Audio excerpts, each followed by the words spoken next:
Hello and welcome to the Business Today show. I'm your host Udayan Mukherjee. Well, this is the age of the digital unicorn.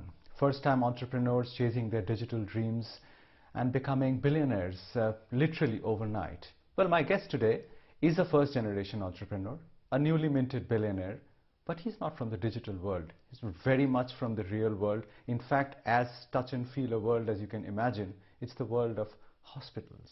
In fact, the way the decks are being lined up, one day, not very far away, he may well become India's hospital king. So it gives me great pleasure to welcome to the show Abhay Soi, Chairman and Managing Director of the Max Healthcare Institute. Abhay, it's wonderful to have you on the show today, and welcome. Thank you, Udayan, for very kind introduction. It's a perfectly legitimate introduction. You are a billionaire and you're quite young too. And you're not from the digital world, but you've done so many things in your life at a very early age. I shouldn't use the word dabbled, but you were once a turnaround expert at Arthur Andersen. Then you ran a special situations, almost a hedge fund for the legendary Seth Klarman, before you came on to this hospitals business about a decade back, which you've made a great success of. But would you say that having done all these things, in healthcare, in hospitals, you've now truly found your vocation in life? No, so absolutely. I think, I found vocation in life with the hospitals and healthcare. But I think, when I look back, pretty much all of what I've done, be it sort of restructuring, turnarounds, as well as do value investing or the masterclass in value investing under PowerPost, when I was running a fund for them, a special situations fund. And I think that is perhaps been a part of Destiny's my little steps towards getting into healthcare. Because I was really an outsider to the game, getting into healthcare, really looking at, and my domain again has been turnarounds and restructurings within the healthcare space, as well as being able to sift the wood from the trees and look at value investing opportunities to be able to do so. So I think, that and now coupled with the domain knowledge of healthcare, something which I've been pursuing for the last 10 odd years, and that's pretty much the only thing I do now, has helped us create this, if I may say so, quite a formidable platform within the hospital space. But you could have stuck on with what you were doing. I mean, it was a lucrative world that you were inhabiting, consulting, hedge funds, private special situations funds. What gave you that itch to do something different? I mean, was it the fact that you would have to create something of your own? Was it an entrepreneurial drive? Or because you could easily have stuck on and continued and had a very cushy life at that? So then at the age of 29, one day I decided that, look, I don't see myself, and with all due respect to all partners and managing partners and consulting firms, but at the age of 29, I basically decided that, look, I don't see myself as a partner of a consulting firm. I didn't know why. I quit my job and it was less to do with the entrepreneurial drive or something that I had figured out, but more to do with, I know I don't want to do what I'm doing. In hindsight, in retrospect, it seems like perhaps the entrepreneurial itch, and that's when I stepped out and started a workout group. And essentially, I wasn't married.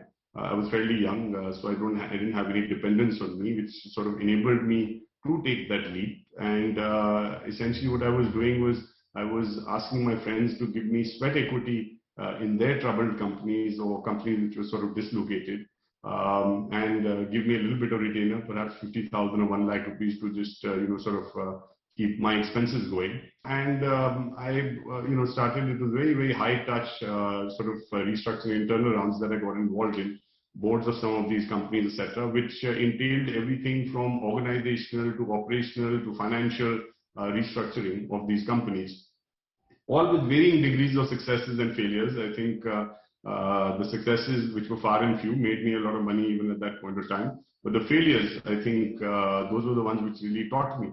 And in so many ways, and I can't even begin to tell you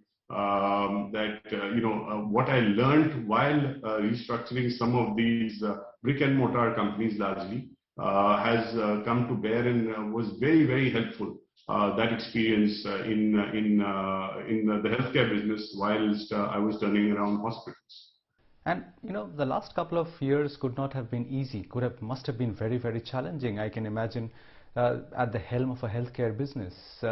Now, has the pandemic strengthened your resolve to take this healthcare business forward, or has it led to any kind of self-doubts creeping in? I mean, how did you exit this pandemic phase? Feeling what? So I think first and foremost, it was the situation in which we entered the pandemic phase. We just sort of completed the acquisition of Max, and then a very, very complex merger-demerger to create a listed company, which I had never, been associated with a listed company from at least the sort of role that I was playing. Combining it was a bit of a David and Goliath, because I had a 2-hospital chain which was acquiring a hospital chain of about 14 or 15 hospitals, and something which was 3 times my size. We bought it at 28 times EBITDA, whilst the market was trading at 17 to 18 times at that point of time. It was a highly leveraged buyout. The debt to EBITDA was 8 times. We had persuaded KKR to back us on that deal.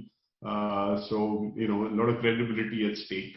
So a lot of planning had been done in terms of, you don't get into this situation and then figure out what you want to do. I think a lot of the homework, a lot of the detailed planning of what you're going to do with every nut and bolt over there in order to unlock value and have the clarity.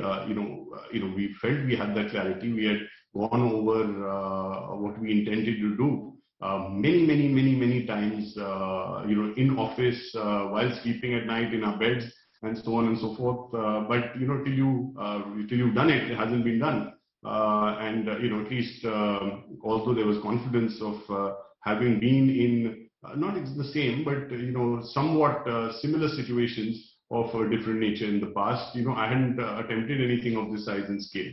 But here was also an opportunity, in terms of Max, to be able to, have or create a platform, which would be, really goal-edged in so many ways as far as the healthcare infrastructure is concerned. Again, do keep in mind, 2 years ago, when this transaction was done, most of the investors had sort of been disappointed by the Indian healthcare space, because most felt that it's been a mirage. The EBITDA margins have been low double digits. The ROCE has been high single digits, and the promise of Indian healthcare has never really sort of come to bear. And so this was the situation, and perhaps a little,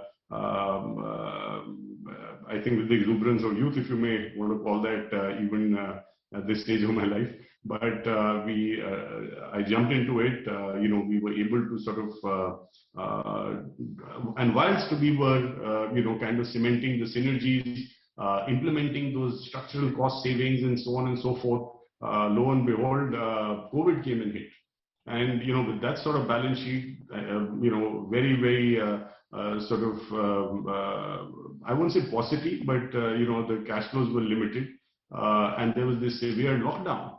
And then you had a situation where, our occupancy came down to about 30-35%, and, supply chains disrupted, no money in the banks, no revenue coming through, etc. And over and above, whilst most sectors, and with all due respect, most sectors did face that hardship, the difference here was that, look, rather than mothballing operations, we had to get people to turn out to work in an extremely uncertain environment. And, by the end of the day, whether from the top or the bottom, I don't think any of us were trained for this role and this job. There was a severe lockdown. We have 25,000 healthcare workers who work for us. And imagine asking 24-year-old nurses, etc., and other healthcare workers to turn up to work while everybody else is at home, and at a huge cost, risk to themselves as well as their family members. So, it's not a sort of role that I was prepared for. Anybody in my organization was necessarily prepared for.